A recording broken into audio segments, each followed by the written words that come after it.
Ini adalah seorang ibu dengan test pack-nya positif dan kira-kira telat haid dari 1 Juni. Berarti sekarang harusnya dia sudah 7 minggu, tapi ini masalahnya IUD-nya, spiralnya masih ada di dalam rahim dan di dalam rahim tidak ada tanda-tanda kehamilan.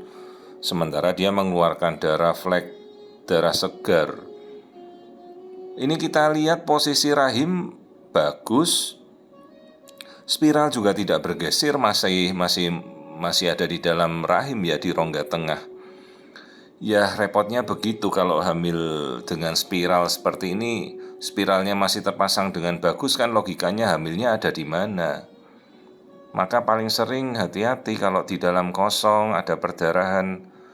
Kemungkinan paling sering hamilnya ada di luar kandungan. Masalahnya ini minggunya masih seperti ini, cukup sulit ya untuk kita melihat di mana lokasi pastinya. Dan kita butuh benar-benar ketelitian untuk melihat.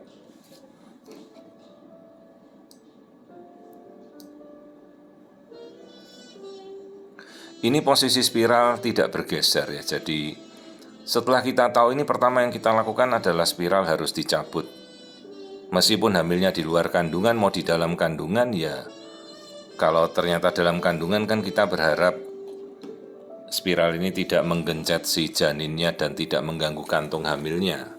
Tapi kalau sudah dalam kondisi seperti ini, spiralnya normal, tidak bergeser, tidak terlihat tanda kehamilan, logikanya kemungkinan terbesar hamilnya ada di luar rahim. Dan kita edukasi ibunya bahwa kehamilan itu kan terjadi karena peningkatan beta HCG. Jadi ya kombinasilah dengan pemeriksaan beta HCG sampai kita tahu nilainya persis. Bila beta HCG-nya nilai tertentu kan kita bisa tahu janin akan muncul atau tidak. Ini bekas sesar ya, jadi dulu pernah operasi sesar terus dipasang spiral. Spiralnya tidak bergeser, posisinya bagus. Nah terus kita pelan-pelan cari lokasi di mana lokasi hamilnya sebenarnya. Karena selaput lendir rahimnya tipis. Nah inilah hamil ektopiknya, ada di sisi kanan di samping indung telur. Itu yang kita tunjuk ovarium lah, yang bulat putih. Di atas tulisan GS ektopik itulah hamil luar kandungannya. Terlihat sih tidak berkembang, tapi kita harus memastikan dari hormon beta HCG yang kita periksa kan kenaikannya kita tahu.